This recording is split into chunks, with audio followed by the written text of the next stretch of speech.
From calling himself God, I am a god, to attacking Jewish people online. But when I wake up, I'm going DEFCON 3 on Jewish people. Here are the moments when Kanye West crossed too many lines after his awakening to his faith. Starting with number 1, Kanye calling himself a Christian genius billionaire. In November 2019, during an interview at the Fast Company Innovation Festival, Kanye West made a declaration that made headlines. I might legally change my name to Christian Genius Billionaire Kanye West for a year. His statement was met with awkward laughter, but before then, Kanye had doubled down with claims that sparked even more controversy. When I run for president in 2024, we would have created so many jobs that I'm not gonna run, I'm gonna walk. He didn't just say those words casually. They really showed how much he was starting to believe that God had chosen him for something bigger. But did you know that this moment wasn't the first time Kanye had intertwined his religious beliefs with his self-image? Now that I'm in service to Christ, my job is to spread the gospel, to let people know what Jesus has done for me. This was said just weeks before, during a Beats One interview with Zane Lowe on October 24, 2019. Still, a lot of people couldn't help but wonder, was Kanye's spiritual awakening really about faith, or was it just another move in his ongoing quest to hype himself up? I mean, when you go around calling yourself a Christian genius billionaire, it's hard not to think he's putting himself on some kind of messianic pedestal. It kind of blurs the line between genuine devotion and pure ego, doesn't it? And again, Kanye went off the rails. That leads us to his explosive 2022 run of interviews, when he went on Drink Champs, Fox News, and even started tweeting out statements so controversial that his Twitter account got restricted. Planned Parenthood was made by Margaret Sanger, a known eugenics with the KKK to control the Jew population. When I say Jew, I mean the 12 lost tribes of Judah, the blood of Christ, who the people known as the race black really are. This is who our people are. Not only that, the interview he had with the Drink Champs was pulled out of YouTube to let you know how worse he had gone too far. Kanye wasn't just calling himself a Christian genius billionaire. He was positioning himself as a misunderstood prophet, someone battling against the media, the fashion industry, and what he called the control system. In October 2022, his White Lives Matter shirt and anti-Semitic remarks sparked outrage across the globe. Major brands like Adidas, Balenciaga, and Gap dropped him almost overnight. And yet, even after losing billions, he doubled down, posting Bible verses, comparing himself to biblical figures, claiming he was being crucified for telling the truth. It was no longer just about fashion or music, it was spiritual warfare in his eyes. So when Kanye called himself a Christian genius billionaire, it wasn't just a flex. It was a prophecy he believed he was living out, no matter how much the world pushed back. At number 2, Kanye's anti-Semitic remarks and backlash. When you said on Instagram, I'm a bit sleepy tonight, but when I wake up, I'm going DEFCON 3 on Jewish people. Kanye didn't just tweet something stupid. He pushed dangerous anti-Semitic conspiracy theories that have gotten people killed in the past. In October 2022, he went on a full-blown rant, not just one comment, but a string of hateful statements that made headlines for all the wrong reasons. The backlash was instant. Fans, celebs, politicians, everyone called him out. He got suspended from Twitter, brands dropped him, and his career took a serious hit. This wasn't just controversy, it was self-destruction.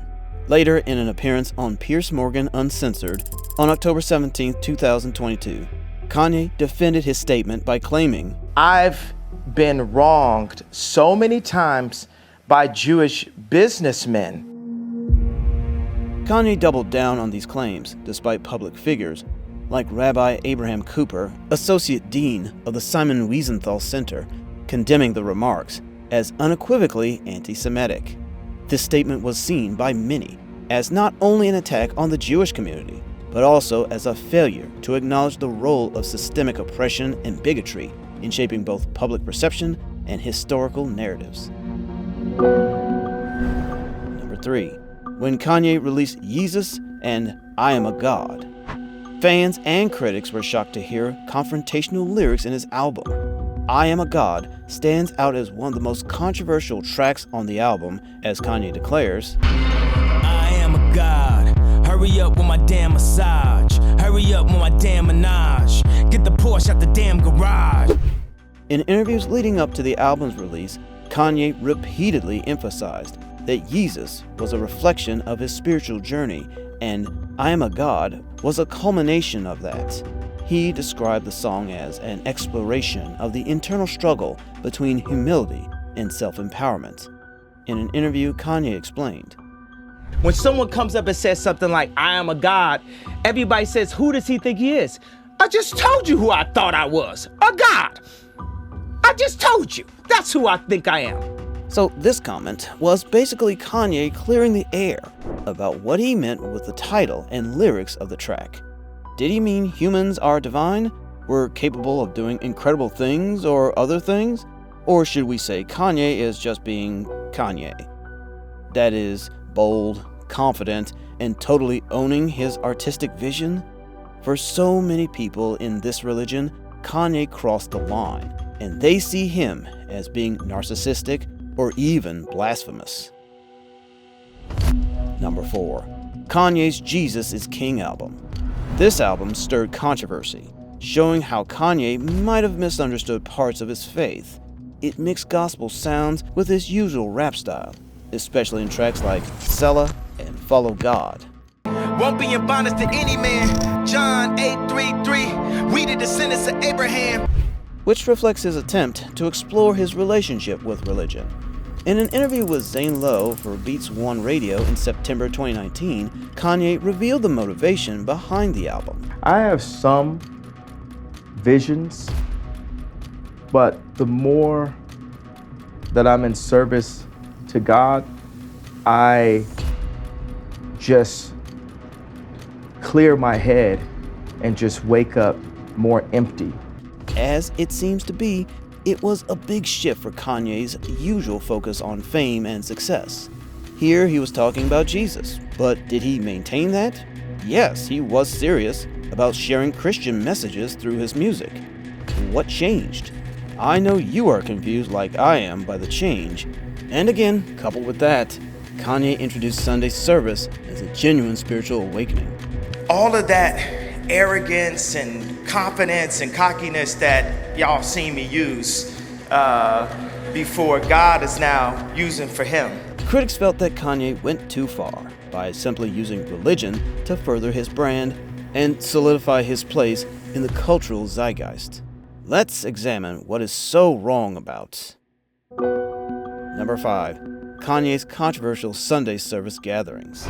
It all started like this. On January 19th, 2020, inside a packed congregation at Joel Osteen's Lakewood Church in Houston, Kanye West stood on stage and said, It's like the devil stole all the good producers. The devil stole all the good musicians. This revealed the extent to which Kanye had turned against industries that had once defined his career. And, of course, it confirms the previous claims he made about Hollywood, fashion, and corporate America, suggesting that powerful forces were working against his religious mission. That wasn't all. Later, he delivered a bold proclamation. The trend, the shift is going to change. Jesus is one. Did that change the real Yee? Not exactly. Kanye's Sunday service looked spiritual, but it drifted from the gospel of Christ.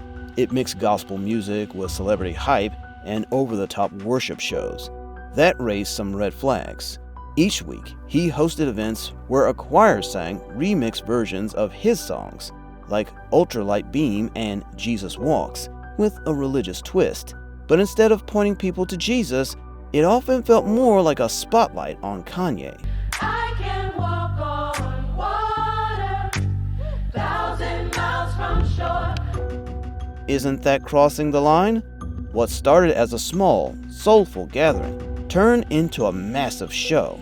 By April 2019, Kanye brought Sunday service to Coachella, where thousands showed up for a sunrise performance. But things took a weird turn. People were charged $225 for Brunchella. and the food was so bad that it sparked outrage. What was meant to be a spiritual moment felt more like a cash grab. But it didn't stop there. Kanye started selling pricey merch with religious slogans. It gave the impression he was turning faith into a business, using Christianity to sell expensive products and profit off people's beliefs. At Coachella 2019, Kanye unveiled the Sunday Service pop-up show, featuring items like fairly simple sweatshirts are going to cost you $225. And Ben, you're a socks guy. The socks you see right above my head right here, just as simple, $55. As Kanye became consumed with his public persona, his family began to fall apart. His marriage to Kim Kardashian unraveled, with his focus on fame and profit overshadowing his personal life. In chasing spiritual fame, Kanye lost control of the one thing that truly mattered. Number 6. Kanye losing control over his family. Kim Kardashian, on an episode of Keeping Up with the Kardashians, had a tough argument with Kanye. The argument stemmed from Kim's choice to wear a revealing Terry Mugler dress to the Met Gala then. But Kanye, who had once embraced Kim's risque fashion choices, suddenly took a different stance. And I didn't realize that that was affecting like my soul and my spirit as someone that's married and loved and the father of like now with about to be 4 kids. Kim, clearly frustrated, responded. You've built me up to be this like sexy person and confidence and all this stuff. Yeah. And just because you're on a journey and you're on your transformation doesn't mean that I'm in the same spot with you. This moment marked a visible shift in Kanye's control over his family dynamics. As his religious awakening intensified, so did his expectations for those around him, especially his wife and children. Did he care? During his Beats One interview with Zane Lowe on October 24, 2019, Kanye still admitted that he felt a responsibility to change his household, and he doesn't mind. This statement reflected his belief that his spiritual journey should dictate the way his family lived, even if they were not entirely on the same path. Well, that was just the beginning, as he began to enforce strict household rules. In a February 2020 interview with Vogue, Kim revealed that Kanye had banned certain influences from their home. He's become very forceful on the fact that he doesn't want our daughters wearing makeup at a young age, nor try to sneak some on, and he was not having it. Additionally, Kanye reportedly removed televisions from their children's bedrooms and restricted their access to social media, expressing concerns about the way modern culture corrupts young minds. In a November 2021 interview on Drink Champs, Kanye admitted he still believed he and Kim should be together, despite her moving on. This man, I'm talking to him about, man, I want to pull my family back together. I'm assuming this interview is not that helpful to that. As Kanye mixes faith with controversy, the question lingers. Is this true awakening, or just a dangerous game for control? And that's our number 7, mixing faith with political controversies. In 2018, Kanye made it clear he was supporting Donald Trump. That wasn't just about politics. He attached it to his faith, but the move backfired. Many fans felt confused or betrayed, and it sparked a lot of backlash. The point is, he believed his decision was a result of divine direction. In a May 2018 interview with TMZ, Kanye famously stated, "I'm just living my life day by day, doing what I feel and what the Spirit says." After that, he added, Trump is a human being also, and he's in a very powerful position, and he's doing a lot of things to actually help business owners. This statement was controversial for many reasons, particularly among his African American fans who saw his support for Trump as a betrayal. In fact, it immediately led to these confrontations, as many believed that Kanye was pretending. I'm not gonna do it by pretending that the enemies are on the same team as me. And frankly, I'm disappointed, I'm appalled, and brother, I am unbelievably hurt by the fact that you have morphed into something, to me, that's not real.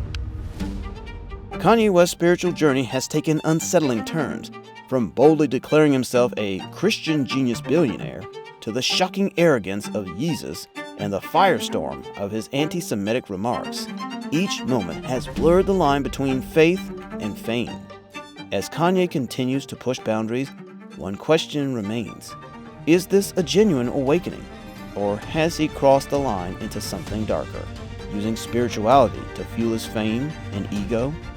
Let me know what you think in the comments. Don't forget to like, subscribe, and hit the notification bell for more insights into the world of spirituality and faith.